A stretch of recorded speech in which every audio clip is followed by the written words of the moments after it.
Mesdames et messieurs, bonsoir. Bienvenue à ce nouveau numéro du journal autour de l'actualité environnementale sur Planète Terre à Terre TV.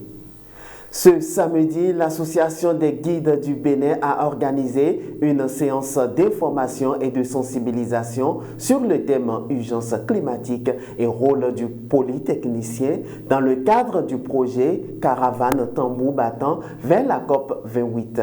L'objectif est d'éveiller la conscience des polytechniciens de l'EPAC de l'Université d'Abomey-Calavi sur l'urgence climatique. Reportage.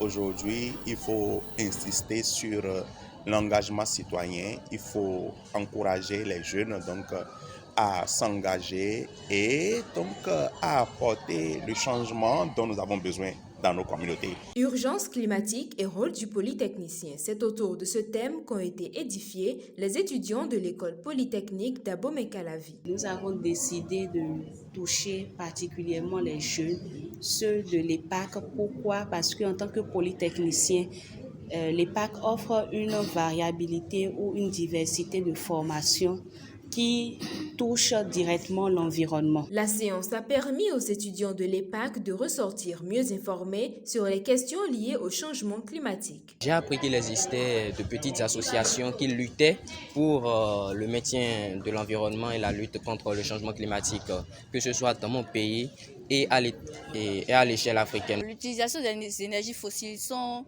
pour la plus grande partie la cause des problèmes que nous avons aujourd'hui. Et par exemple, lorsque les motos qui utilisent de l'essence ou bien les voitures qui utilisent de l'essence et par le gaz d'échappement, il y a le CO2 qui se propage dans l'air. Ça, le CO2 fait partie des gaz à effet de serre qui perforent la couche d'ozone. Les participants à la session organisée par l'Association des guides du Bénin sont désormais en mesure de contribuer à la résilience climatique au plan national. Ces étudiants, lorsqu'ils comprennent le changement climatique et savent qu'ils peuvent être des acteurs de changement, peuvent alors à leurs différents domaines ou différentes formations proposer des idées, proposer des sujets de mémoire ou de thèse, des innovations qui vont pouvoir contribuer à la résilience climatique du Bénin. Polytechnicien, oui pour la lutte contre le changement climatique. Polytechnicien, oui pour la lutte contre le changement climatique. La surpêche au Bénin menace nos ressources marines et l'économie nationale. Son évolution est favorisée par le manque de contrôle et l'absence d'évaluation des stocks d'espèces marines pêchées dans nos eaux. Reportage.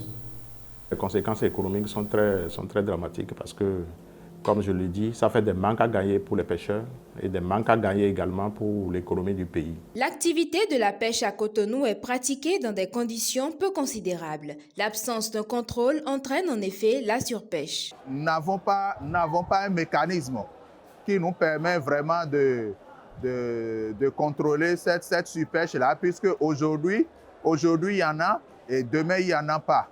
Donc, il faut qu'on s'asseye pour définir les mécanismes de contrôle de cette surpêche-là.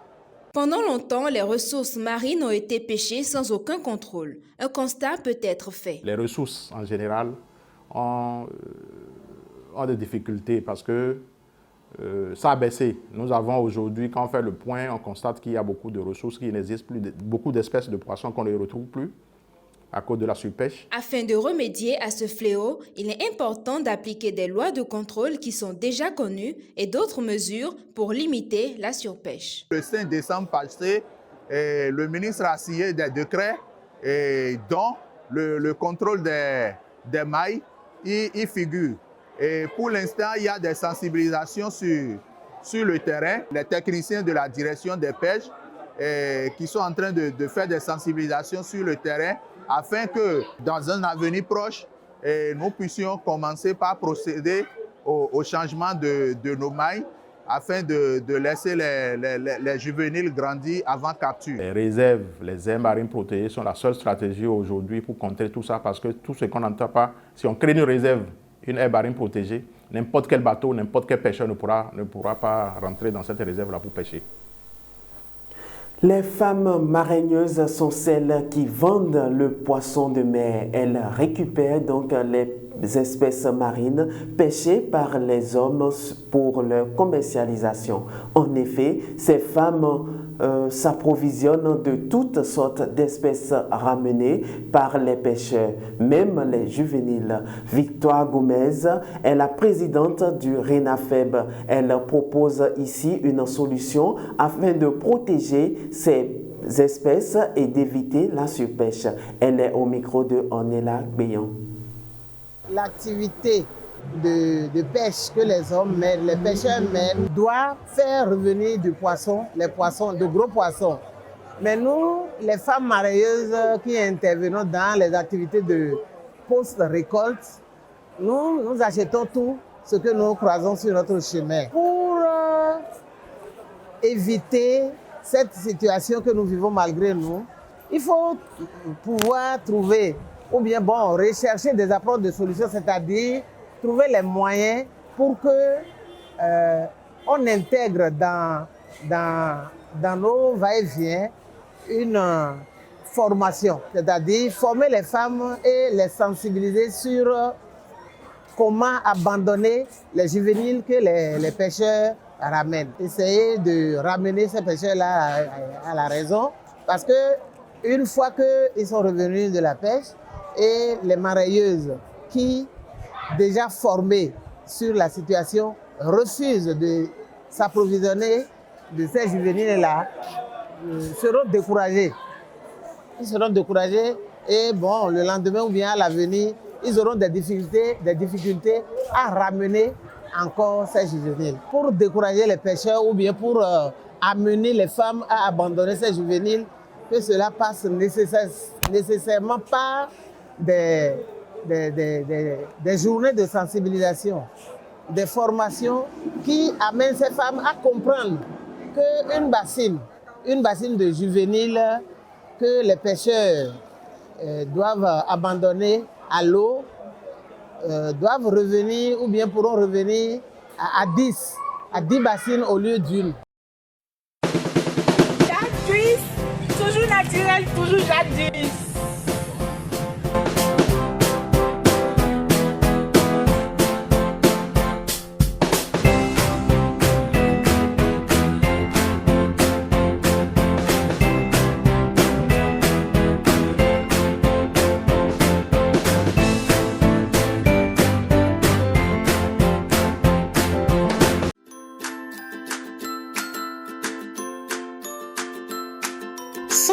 Terre vous fait découvrir les merveilles de la nature pour le bien-être de la peau et des cheveux.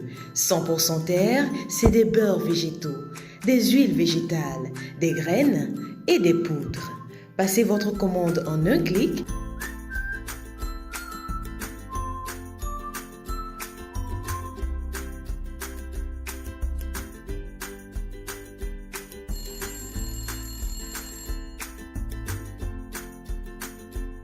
« 100% Terre, le bonheur est dans la nature. 100% Terre, un produit de Terre à Terre Bénin. » Hors de nos frontières à présent, pour la première fois, l'Organisation des Nations Unies pour l'alimentation et l'agriculture a quantifié les coûts cachés pour la santé, l'environnement et la société des systèmes agroalimentaires dans le monde. Il s'agit d'au moins 10 000 milliards de dollars par an, soit 10% du produit intérieur brut mondial, environ 22% des coûts cachés de l'alimentation concernant l'environnement, à savoir les émissions de gaz à effet de serre et d'azote, de la déforestation, etc. 5% sont liés à la pauvreté des personnes travaillant dans l'agroalimentaire dans le monde. Pour la FAO, ces coûts ont représenté environ 10% du produit intérieur brut mondial en 2020 et pèsent bien plus dans les pays à faible revenu, c'est-à-dire 27% du PIB en moyenne.